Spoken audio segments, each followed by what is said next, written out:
The Battle of Midway, turning. Point in the Pacific war wide. Aerial shot of the Pacific Ocean. Endless blue turning to stormy gray. Slow, somber orchestral music builds. The year is 1942. The Pacific Ocean, vast and unforgiving, becomes the stage for a struggle that will decide the fate of nations.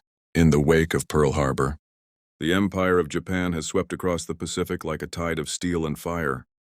From the Philippines to Malaya, from the Dutch East Indies to Burma, Japanese forces seem unstoppable. But amid the smoke and despair, the United States Navy is preparing for a single chance, a turning point, at a remote cluster of islands called Midway Atoll. Midway, two small islands barely visible on a map, or 300 miles northwest of Hawaii. To the Japanese, it was a stepping stone, the last barrier before reaching Hawaii, and perhaps the American mainland. To the Americans, it was a lifeline, the outer defense of the Pacific, and the chance to strike back. It is here, in June 1942, that destiny gathers its fleets. Admiral Isoroku Yamamoto, architect of the Pearl Harbor attack, knew the American spirit would not be crushed easily. He believed another decisive strike could destroy what remained of the U.S. Pacific Fleet and force America to negotiate peace. His plan: lure the Americans into a trap at Midway, annihilate their aircraft carriers, and claim total dominance of the Pacific. Yamamoto's fleets moved like shadows across the sea. 4 powerful carriers, Akagi Kagasoryu and Hiryu, escorted by battleships, cruisers, and destroyers. In Hawaii, Admiral Chester W. Nimitz, commander of the Pacific Fleet, faced impossible odds. The United States had only 3 operational carriers: Enterprise, Hornet, and Yorktown. Yorktown had been badly damaged just weeks earlier at the Battle of the Coral Sea. Engineers worked day and night, patching steel with makeshift repairs. In only 72 hours, the ship that was almost lost to the sea steamed back into battle. But Nimitz possessed something. Yamamoto did not yawn information. Deep in a small, dimly lit office at Pearl Harbor, U.S. cryptanalysts had cracked the Japanese naval code JN-25. They intercepted messages referring to a target codenamed AF. To confirm it, the Americans sent a false radio message that Midway's water plant had broken down. Hours later, Japanese intelligence reported AF is short of water. The trap was confirmed, and so was their target. Every man aboard the American carriers knew what was at stake. Pilots checked and rechecked their planes, F-4F Wildcats, SBD Dauntless dive bombers, and TBD Devastator torpedo planes. Below deck, mechanics worked in silence, hands black with oil, hearts heavy with anticipation. They were outnumbered, outgunned, but not outwitted. June 3, 1942. The Pacific fell silent. Beneath that silence, hundreds of ships were converging toward a point on the map Midway. In the darkness, sailors prayed quietly. Some wrote letters home. One pilot wrote, "If we fail tomorrow, at least the world will know that free." Men fought back. The next dawn would bring the roar of engines, the scream of bombs, and the turning of the tide. The Battle of Midway. Turning point in the Pacific War. Japanese plan and American. June 3rd, the first contact. The Japanese Imperial Navy moved like a ghost fleet through the Pacific. 4 massive aircraft, carriers Akagi Kagasoryu and Hiryu, escorted by cruisers and destroyers, slicing through the dark waters toward Midway. Admiral Isoroku Yamamoto, the mastermind behind Pearl Harbor, watched maps lit by dim red light inside his flagship, Yamato. He believed this would be the final strike, the blow that would end American resistance in the Pacific. To him, Midway was more than an island, it was a chessboard, and the Americans were pieces to be sacrificed. But far away in a quiet room in Pearl Harbor, another game unfolding. Inside, a cramped basement filled with cigarette smoke and the clacking of typewriters, a group of code breakers worked tirelessly. At the center sat Commander Joseph Rochefort, a quiet genius wearing a bathrobe and slippers, sipping coffee gone cold. They had broken part of the Japanese naval code JN. The 25, the enemy planned to strike a Midway, location known only as AF. Was it Midway? Rochefort had an idea. He asked Midway's radio station to send a false message. "Our water distillation plant is broken." Hours later, The Japanese intercepted the message and reported to Tokyo AF is short on water. That was the confirmation. F was Midway. The Americans now knew where and when. Japan would strike June 3, 1942 at dawn. A PBY Catalina flying boat soared above the gray horizon. Clouds hung low. The sea mirror still. Then, a voice crackled through the radio cited. Main body of the enemy fleet, the report electrified. The command rooms on Midway and aboard the American carriers, the enemy was coming. The battle everyone had feared and waited for had finally begun. Midway's airfield roared to life. B-17 flying fortresses lumbered down the runway.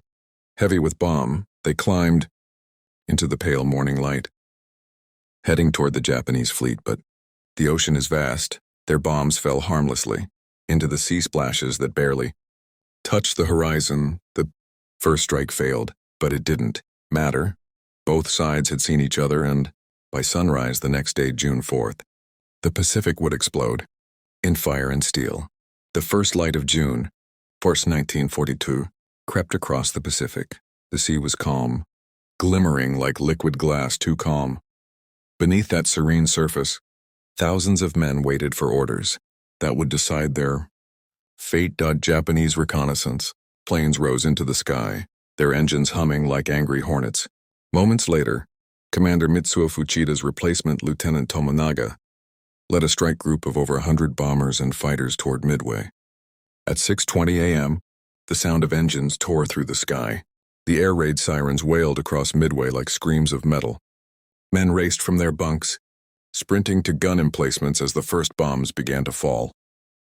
Enemy planes approaching from the northwest, many planes. The Japanese bombers dove from the clouds like hawks. Flak bursts dotted the sky, black flowers blooming against the dawn. The island trembled. Hangars erupted in flames, oil tanks burst, spilling black smoke that coiled into the heavens. The command post shook violently as another explosion ripped through the airstrip. Still, American gunners fired back, tracer rounds streaking like fiery comets. The defenders of Midway, a few hundred Marines and airmen, stood their ground. The heat was unbearable, the air thick with smoke and salt. Corporal James Logan manned his anti-aircraft gun until his hands blistered. "Keep firing! Keep firing!" someone shouted. Tracer bullets arced upward, tearing into the wings of an enemy dive bomber. The plane burst into flame, spiraling downward into the lagoon. For every Japanese bomber shot down, 2 more appeared. But the defenders refused to yield. From the island's battered runway, a squadron of Marine Corps Brewster F-2A Buffalo fighters took off into the inferno. They were outdated, underpowered, and outnumbered, but their pilots were fearless. Captain William Humbert and his men charged straight into the Japanese formation. Machine guns roared. The sky became a storm of fire and smoke. Within minutes, most of the Buffalo fighters were destroyed. But their sacrifice bought precious time, enough for Midway's radar to report every Japanese move to Admiral Nimitz's hidden fleet. By 7 a.m., the Japanese strike force turned back toward their carriers. The attack had caused heavy damage, fuel depots, hangars, and planes destroyed. But Midway still stood. American radio operators, coughing through the smoke, sent the message that would change the course of the war. Island operational. Enemy carriers located. Admiral Nagumo aboard Akagi believed the Americans were broken. He had no idea that the U.S. carriers were already closing in, silent, unseen, and ready to strike. The hunters were about to become the hunted. The U.S. counterattack and the sinking of the Japanese carriers. The Japanese fleet was turning east, ready to launch a second strike. On Akagi, Admiral Chuichi Nagumo faced a critical decision. Should he rearm his planes for another attack on Midway, or prepare for an unexpected American fleet? He chose to rearm. On the flight decks of the Japanese carriers, crews hurriedly switched torpedoes for bombs, scattering ammunition, gasoline hoses, and explosives across the decks, a disaster waiting to happen. Meanwhile, far to the east, the USS Enterprise Hornet and Yorktown were ready. Their pilots, young and nervous, stood beside their planes, helmets on, hearts pounding. Commander Wade McCluskey looked to the horizon. "Gentlemen," he said softly, "today we turn the tide. Dozens of Douglas SBD, Dauntless dive bombers took off. Engines roaring in unison, they climbed into the vast Pacific sky, searching for the enemy. Below, but they found nothing. Hours passed. Fuel ran low. McCluskey checked his map. They had flown too far north. Then, by sheer chance, he spotted a lone Japanese destroyer, the Arashi, speeding across the waves. It was chasing an American submarine that had just been spotted, and unintentionally, it was leading McCluskey straight to the Japanese fleet. "Follow that destroyer," he ordered. Moments later, the glint of sunlight revealed 4 massive ships below Akagi, Kaga Soryu, and Hiryu. The timing could not have been more perfect. 10:22 a.m. McCluskey gave the signal. The Dauntless bomb dove almost vertically from 15,000 feet. The world turned into a blur of wind, metal, and gravity. Bombs whistled through the sky, slicing the air. Seconds later, explosions. Akagi was hit first. Single bomb tore through her flight deck, igniting rows of fully armed aircraft below. The carrier became an inferno. Men leapt into the sea as fire devoured everything. Moments later, Kaga was struck by 3 direct hits. Then Soryu erupted in a towering column of black smoke. In just 5 minutes, 3 of Japan's proudest carriers were burning wrecks. The sea itself seemed to tremble. Only Hiryu remained. Admiral Yamaguchi, unshaken, launched his planes in a desperate counterattack. They found and struck. USS Yorktown bombs punched through her decks, setting her ablaze. Sailors fought the flames, coughing through smoke, refusing to abandon ship. Within hours, she was hit again by torpedoes. The proud carrier slowed to a halt, but her sacrifice had bought time enough for another American wave to find Hiryu. That afternoon, American dive bombers struck again. They came out of the clouds like angels of vengeance. A bomb smashed through Hiryu's flight deck, detonating her fuel stores. The ship erupted in fire, towering flames seen for miles.